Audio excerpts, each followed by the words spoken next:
नमस्कार किसान भाइयों। मेरा नाम गौरव ठाकुर है। मैं Bayer science and innovation private limited में एज अ बिजनेस मैनेजर हूं, जो लोअर हिमाचल में इस कंपनी के सेल की देखरेख करता हूं। आज हम अंसल टमाटर के बेहतरीन उत्पादन के लिए आपके बीच में जुड़े हैं। उससे पहले मैं आपको कंपनी के बारे में थोड़ा सा बताना चाहूँगा।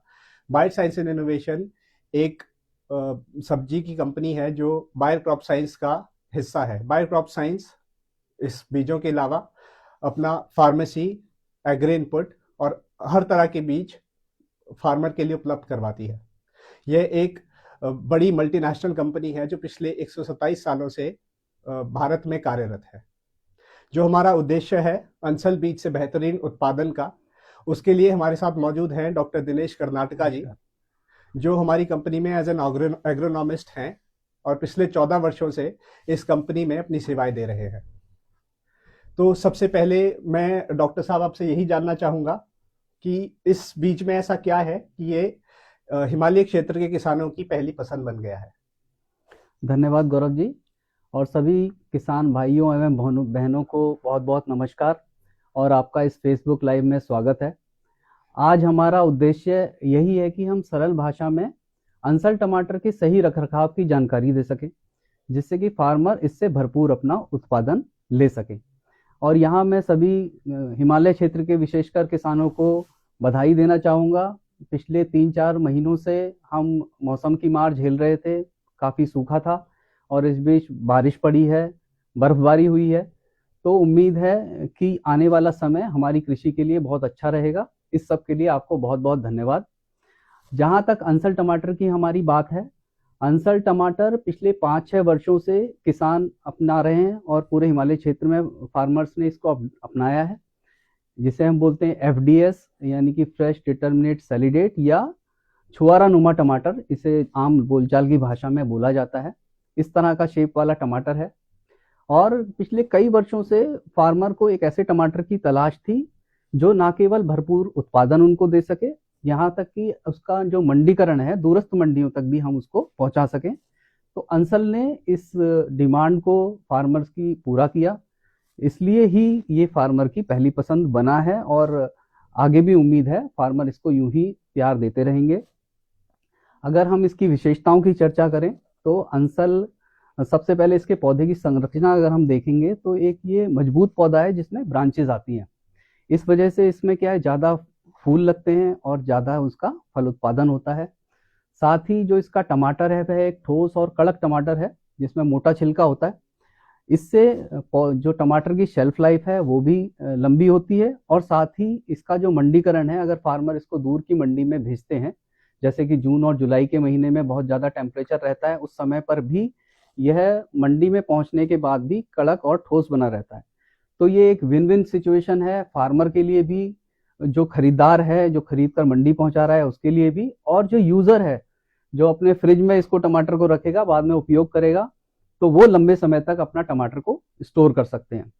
साथ ही आप इसकी विशेषताओं में ये भी है कि आप अगर सही समय पर, मान लीजिए आज टमाटर की तुड़ाई होनी थी और 1-2 दिन तक हम उसको छोड़ भी देते हैं सच पेड़ के ऊपर, तो वहां पर भी ये टमाटर जल्दी खराब नहीं होता और टिका रहता है। तो इन विशेषताओं के साथ एक टमाटर जो है उसने जो जितनी भी किसान की अपनी आवश्यकताएं थी उनको पूरा किया। इसी वजह से ये टमाटर आज एक नंबर 1 टमाटर है। बहुत खूब डॉक्टर साहब। आपने कई विशेषता अंसल टमाटर के बारे में बताई। तो मैं ये जानना चाहूँगा और किसान भाई सब ये जानना चाहेंगे कि ये किस तरह से ये विशेषता रियलाइज कर सकता है और क्या किस तरह से बेहतरीन उत्पादन वो अंसल टमाटर के बीज से ले सकता है। तो आपके क्या सुझाव इसके बारे में रहेंगे? अ, इस विशेष तौर से आज जो हम फेसबुक लाइव कर रहे हैं, इस बीच हमने कई किसानों से बातचीत करी, उनके खेतों में विजिट किया, लास्ट ईयर भी किया था, अभी रिसेंटली भी किया। और जहाँ तक मुझे लगता है कि कुछ छोटी छोटी जो फार्मर मिस्टेक्स करते हैं या किसी कारणवश उस काम को नहीं कर पाते, उसकी वजह से फार्मर को जो अधिक उत्पादन और लाभ अंसल दे सकता है, उसका सही पोटेंशियल का सही इस्तेमाल वो कर सकते हैं इन अपनी छोटी छोटी बातों का ध्यान रखकर। जैसा हमने शुरुआत में बात करी कि ये पौधा जो है अंसल का, इसका संरचना ऐसी है कि इसमें ब्रांचेज आती हैं। तो जो रोपाई के समय फार्मर क्या करते हैं कि बहुत सघन रोपाई इसकी कर देते हैं। तो हमारा जो रिकमेंडेशन है या जिस स्पेसिंग पर यह टमाटर अच्छा फल फूल देगा, वो आपने ये ध्यान रखना है कि कतार से कतार की दूरी जब रोपाई करते समय जो आप बेड बनाते हैं, तो आप देखिए कतार से कतार की दूरी लगभग 3 से 4 फुट के बीच में आप रख सकते हैं। इसके साथ ही पौधे से पौधे की दूरी वो हमने 1.5 फीट हम रिकमेंड करते हैं कि 1.5 फीट कम से कम फार्मर रखे, क्योंकि हिमाचली किसान के खेत छोटे हैं और वो थोड़ा सशंकित रहते हैं कि कहीं हमारे पौधे खेत में कम ना हो जाए, इसलिए वो क्या करते हैं सघन लगाते हैं। तो आप 1 से 1.5 फुट कम से कम अपनी एटलीस्ट इसकी रोपाई करते समय सावधानी बरतें। और मेन कारण है कि फार्मर्स जब रोपाई संघनी इसलिए कर रहे हैं कि उनकी खेतों में पौधों की जब शुरुआती दिनों में मॉर्टेलिटी होती है या जो उन्होंने पौध लगाई वो मर जाती है, तो इस वजह से उन्हें ये डर रहता है कि कहीं हमारे खेत में पौधे कम ना हो जाएं, तो वो बहुत ज़्यादा सघन इसको अपने खेत में लगा रहे हैं। तो हमने ध्यान देना है कि सही हम इसमें रोपाई में अंतर खेत में रखें। तो डॉक्टर साहब, जैसे अगर आप कह रहे हो कि किसान की एक परेशानी है कि खेत में लगाने के बाद वो उनके पौधे मर जाते हैं ट्रांसप्लांटिंग के टाइम पे, तो इससे बचने का क्या तरीका है? तो उसके बारे में थोड़ा बताइएगा। अ, लगभग सभी किसान जो हैं वो अपनी नर्सरी खुद अपनी बीज लगा रहे हैं और नर्सरी बना रहे हैं। तो अगर हम एक बोलते हैं कि ये अच्छी सीडलिंग है या अच्छा पौध है, उसकी पहचान क्या है? तो मुख्यतः 2 बातों से हम उसकी पहचान कर सकते हैं। एक तो उसका जो पौध का तना होगा वो मजबूत होगा, सख्त होगा, और दूसरा जो जड़ें होंगी तो और जड़ों पर जो रोए होते हैं वो भी घनी होंगी और बड़ी होंगी। तो इस तरह की पौध अगर हमारी है कि जिसमें तना मजबूत है और जड़ें घनी हैं, तो ऐसी हमने नर्सरी या सीडलिंग तैयार करना हमारे लिए बड़ा ही आवश्यक है। यहाँ पर भी फार्मर का अपना एक्सपर्टाइज है, पिछले कई वर्षों से वो लोग भी टमाटर की खेती कर रहे हैं। तो लेकिन कुछ सावधानियां वो बरत सकते हैं, जैसे कि पहाड़ी क्षेत्र में क्या है, मिट्टी एकदम नरम नहीं है कि मिट्टी में ढेले भी बन जाते हैं किसी किसी के, या कुछ पथरीली जमीन है। तो उन्होंने ये इंश्योर करना है कि भाई जब हम बेड बना रहे हैं नर्सरी के लिए, तो उसका बेड में जो हम मिट्टी का इस्तेमाल कर रहे हैं वो उसमें किसी तरह का ग्रेवल या जिसे हम बोलते हैं मिट्टी के ढेले ना रह जाएं।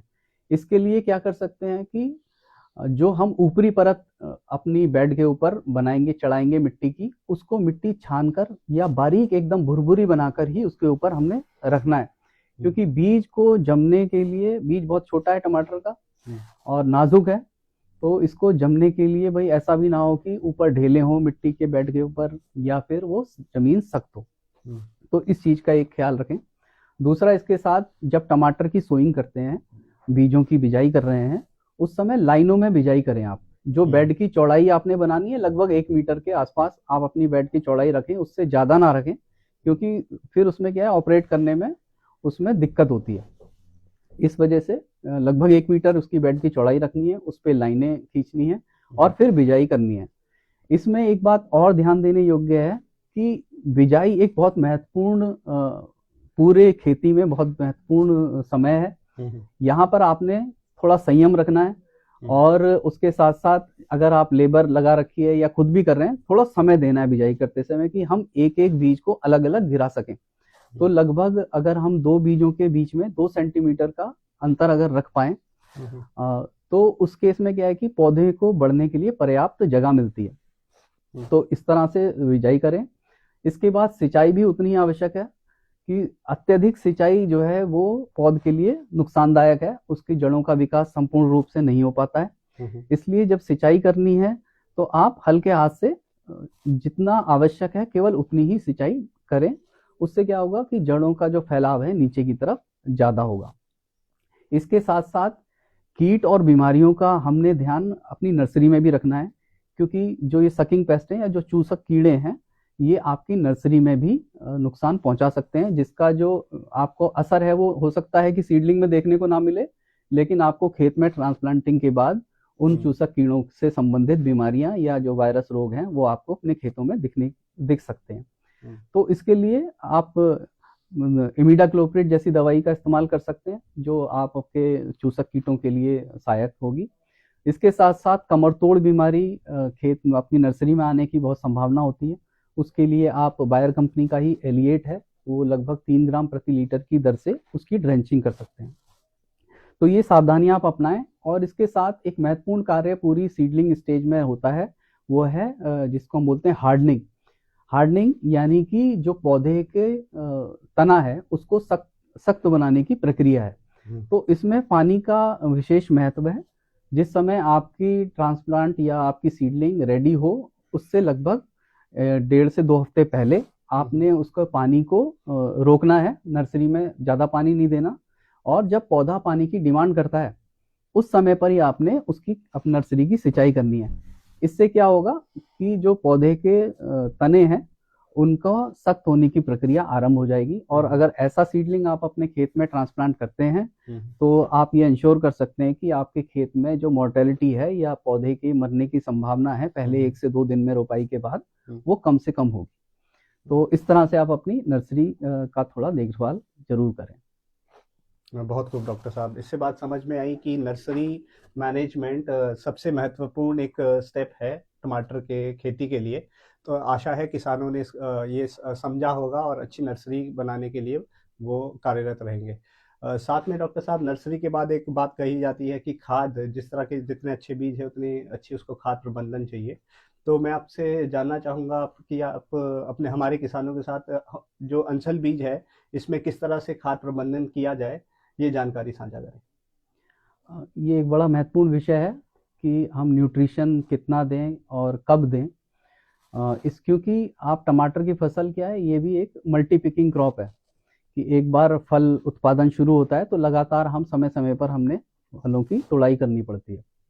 तो इसके लिए ज़रूरी है कि आप जो भी न्यूट्रिशन दे रहे हैं उसका समय, वो कब देना है वो न्यूट्रिशन, ये बड़ा इंपॉर्टेंट हो जाता है कि शुरुआती चरण में जब वनस्पति अवस्था में होता है पौधा, उसके बाद फूल लगना शुरू होगा, फल लगना शुरू होगा, तो पौधे की रिक्वायरमेंट समय समय पर बदलती जाती है। अगर हम बेसिकली देखें तो न्यूट्रिशन एनपीके के अलावा मान लीजिए नाइट्रोजन, फास्फोरस और पोटाश तो चाहिए ही पौधे को। इसके साथ साथ कुछ तत्व जैसे कैल्शियम, मैग्नीशियम, जिंक, इन चीज़ों की भी समय समय पर पौधे को आवश्यकता होती है। तो फार्मर के अपने अपने शेड्यूल हैं, सब अपने हिसाब से अपने खेतों की जैसे कि उनकी मिट्टी की जांच करवाने के बाद जो भी उनमें कमी है या दिखता है उसके हिसाब से अपना शेड्यूल तैयार करते हैं। तो यहाँ मैं यारा कंपनी का शेड्यूल जो है वो फार्मर्स को एक बार डिस्कस करना चाहता हूँ कि आप इस शेड्यूल से भी अपने खेतों में जो खाद जो है दे सकते हैं। तो सबसे पहली जो जब हम खेत की तैयारी कर रहे हैं तो उस समय जो बेसल डोज है उसके विषय में बात करते हैं। हिमाचल की बात करें तो यहाँ एक एनपीके में 12-32-16 जो है उस कॉम्बिनेशन को बहुत प्रेफरेंस मिलती है, इजीली अवेलेबल भी फार्मर को रहता है। तो हम प्रति बीघा में यहाँ पर बात करेंगे कि आप प्रति बीघा बेसल डोज में कितना 12-32-16 लें। जो रिकमेंडेड है यारा की तरफ से वो लगभग 10 किलोग्राम आप बीघे में इस्तेमाल करना चाहिए हमने एनपीके। और यहाँ फार्मर्स क्या है कि अपनी जमीन की अवस्था अनुसार या फिर देखा देखी कोई ज़्यादा भी इस्तेमाल करते हैं, तो ज़्यादा इस्तेमाल ना करें, रिकमेंडेड डोज में ही आप उसका यूज़ करना चाहिए हमें फर्टिलाइज़र का। इसके साथ साथ हमें इसमें पोटाश की आवश्यकता बहुत है बेसल डोज में देने के लिए। तो चाहे म्यूरेट ऑफ पोटाश या जो आपका एसओपी जिस भी फॉर्म में आपके पास अवेलेबल है वो लगभग 5 किलोग्राम प्रति बीघा के से आप बेसल डोज में दें। साथ ही 11 मिला कॉम्प्लेक्स इस खाद का प्रयोग आप कर सकते हैं, ये भी लगभग 5 किलोग्राम प्रति एकड़ की दर से आपने बेसल डोज में देनी है। इसके बाद जब शुरुआती 1 महीना पास हो जाता है रोपाई के बाद, उस समय पर हमने खाद का प्रयोग करना है, यानी कि लगभग 30 से 35 दिन रोपाई के बाद। तो इसमें आप यारालीवा नाइट्रा बोर्ड दे सकते हैं 5 किलोग्राम, साथ ही यूरिया, यारावीरा यूरिया आता है वो भी 5 किलोग्राम, और मैग्नीशियम सल्फेट का आप लगभग 3 किलोग्राम प्रति बीघा के हिसाब से अपने खेत में प्रयोग कर सकते हैं। इसके बाद जो अवस्था है जिसमें हमें खाद का प्रयोग करना है वह फूल बनने के टाइम पे, जब फूल आता है उस समय आप यूरिया, यारावीरा यूरिया 5 किलोग्राम प्रति बीघा अगेन, और फिर उसके साथ एमओपी या एसओपी जो भी आपके पास उपलब्ध है वो लगभग 5 किलोग्राम, और फिर अगेन मैग्नीशियम सल्फेट 2 किलोग्राम प्रति बीघा के हिसाब से अपने खेत को दें।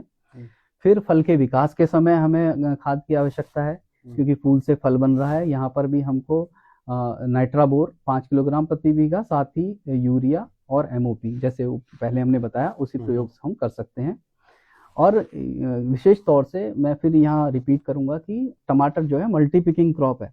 एक बार आप तुड़ाई कर लेते हैं, फिर नया फूल आता है, या जो फूल है वो नया फल में परिवर्तित होता है। तो जो खाद और न्यूट्रिशन की रिक्वायरमेंट है वो तुड़ाई के समय पर भी फार्मर की बनी रहती है। अगर आपको लंबे समय तक तुड़ाई लेनी है और अच्छा उत्पादन लेना है तो आपको तुड़ाई के अंतरालों पर भी न्यूट्रिशन का प्रयोग, अपने खाद का प्रयोग करना पड़ेगा।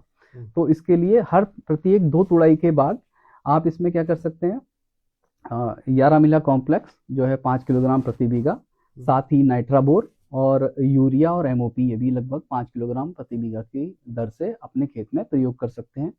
और क्योंकि कुछ ऐसे तत्व हैं लाइक कैल्शियम, इसमें कभी कभी क्या होता है कि जड़ें जो हैं जमीन, मान लीजिए कि अगर उनका पीएच आगे पीछे है, न्यूट्रल नहीं है, तो क्या है जमीन से वह तत्व खींच नहीं पाती, ले नहीं पाती। उसके लिए हम क्या कर सकते हैं कि स्प्रे में भी इस तरह के तत्व दे सकते हैं, जैसे कैल्शियम, बोरोन और जिंक। तो इन तत्वों का प्रयोग हम उसमें आपके स्प्रे में करें। तो इस तरह से अगर हम अपनी फसल की समुचित न्यूट्रिशन अगर देंगे, खाद देंगे, तो हमको अच्छा उत्पादन अपने खेत में मिलेगा। ठीक है डॉक्टर साहब। तो इसमें किसान भाइयों को मिट्टी की जांच कराना बहुत अनिवार्य है, और आपने प्रति बीघा सारी डोज 11 की सारा शेड्यूल शेयर किया है, उसके लिए बहुत बहुत धन्यवाद। कोई मुख्य कीट और बीमारी के बारे में भी आप अगर किसानों को सलाह देना चाहेंगे तो मैं आपसे आग्रह करूंगा कि वो भी बताइए। टमाटर की फसल में मुख्यतः जितने भी कीट और बीमारियां आ रही हैं, तो ऐसा कुछ नई बीमारियां कीट नहीं है, लेकिन विशेष तौर से इसमें हमें सकिंग पेस्ट जो हैं, जितने भी चूसक कीड़े हैं, उनकी देखरेख करना बहुत जरूरी है। उनका हमें समुचित प्रबंधन करना चाहिए। जैसे कि एक एफिड, या जिसे हम माहू हिंदी भाषा में माहू बोलते हैं, यह जो कीड़ा है इसका हमने रोकथाम करनी है विशेष रूप से, क्योंकि चाहे एफिड है चाहे सफेद मक्खी है, ये क्या करते हैं, वायरस पौधे में वायरस को ट्रांसमिट करते हैं। तो हम क्या है, जनरली एफिड एक साधारण सा कीड़ा है कि भाई ज़्यादा से ज़्यादा रस चूसेगा, फार्मर ये सोचकर उसका प्रबंधन नहीं करता। फिर अल्टीमेटली उसका क्या होता है कि वहां पर उसकी वजह से वायरस ट्रांसमिट होता है और पौधा रोग ग्रसित हो जाता है। तो एफिड हमने कंट्रोल करने हैं, साथ ही व्हाइट फ्लाई कंट्रोल करनी है। एफिड कंट्रोल करने के लिए कई तरह के केमिकल्स भी हैं। तो अगर हम बायर की बात करें तो एक बड़ा इफेक्टिव केमिकल है लाइक सोलोमन। इसका हम 100 ml प्रति एकड़ की दर से इसका उपयोग कर सकते हैं। इसके साथ साथ हमें मोवेंटो एनर्जी का प्रयोग कर सकते हैं लगभग 250 ml प्रति एकड़ की दर से। साथ ही सफेद मक्खी के लिए हम ओबेरॉन का इस्तेमाल कर सकते हैं लगभग 200 ml प्रति एकड़ की दर से। इसके साथ ही जो बीमारियां हैं हमारी, अर्ली ब्लाइट और लेट ब्लाइट, तो ये पत्तों पर आने वाले रोग हैं और इनका सीधा संबंध मौसम की परिस्थितियों से रहता है। जैसे कि मौसम में आप देखेंगे बादल छाए हुए हैं, या गर्म हो रहा है, ठंडा हो रहा है, दिन और रात के तापमान में काफी अंतर है। ये सारे कारक होते हैं जो खेत में इस तरह के पर्णीय रोग उत्पन्न करते हैं। तो इनका भी समय रहते हुए हमने समुचित प्रबंधन करना है। और लाइक फॉर अर्ली ब्लाइट हम उसके लिए एंट्राकॉल सजेस्ट करते हैं कि भाई पहले एंट्राकॉल का आप एक स्प्रे करें, और उसके बाद नेटिवो का, अगर रोग उत्पन्न हो जाता है तो नेटिवो का लगभग 120 ग्राम प्रति एकड़ की दर से हम उसका इस्तेमाल कर सकते हैं। तो इस तरह से हमें विशेष तौर से कीट प्रबंधन पर बहुत अच्छा ध्यान देना चाहिए। बहुत बहुत धन्यवाद डॉक्टर साहब। और मैं किसान भाइयों से बताना चाहूँगा कि आप हमारे साथ व्हाट्सएप पे भी जुड़ सकते हैं। हमारा चैटबॉट का आप नंबर सेव कर लीजिए, 120 508 8619। इधर आपको इधर भी स्क्रीन पे भी देखने को मिलेगा। तो आपने इस नंबर को अपने फ़ोन पे सेव करना है, और व्हाट्सएप पे इस नंबर पे आपने हाय भेजना है। आपको बायर की तरफ से एक एग्रीमेंट आएगा, उसमें आपने उसको आई एग्री या फिर सहमत हूँ में क्लिक करना है। उसके बाद वो आपसे पूरा आपका नाम जानना चाहेगा, आपने अपना नाम डालना है। उसके बाद आपका लोकेशन वो मांगेगा, तो आपने अपना पिन कोड डालना है। उसके बाद अपनी फसल सिलेक्ट करके आप ये प्रगति चैटबॉट की सेवाएं ले सकते हैं। तो आज हमारी तरफ से इतना ही। डॉक्टर साहब, जाने से पहले कुछ आपके कोई अंतिम सुझाव किसानों के लिए? फिर से यहाँ पर मैं एक बार और ये कहना चाहूँगा कि टमाटर जो है एक मल्टी पिकिंग क्रॉप है। इसकी लगातार तुड़ाइयाँ होती हैं, और क्योंकि क्या है, एक बार हमने तुड़ाई करी, फिर फूल जो है फिर फल में परिवर्तित होता है, तो समय रहते टमाटर की तुड़ाई करना बड़ा आवश्यक है। आप इसको ज़्यादा डिले ना करें, जिससे कि जो अगली टमाटर तैयार होना है उसका शेप और साइज मेंटेन रहे। और इस सब के साथ यहाँ मैं सभी किसान भाइयों को बहुत शुभकामनाएं भी देना चाहूँगा कि आने वाला सीज़न जो है वो आपका सफल रहे और आपको भरपूर लाभ अंसल दे सके। धन्यवाद।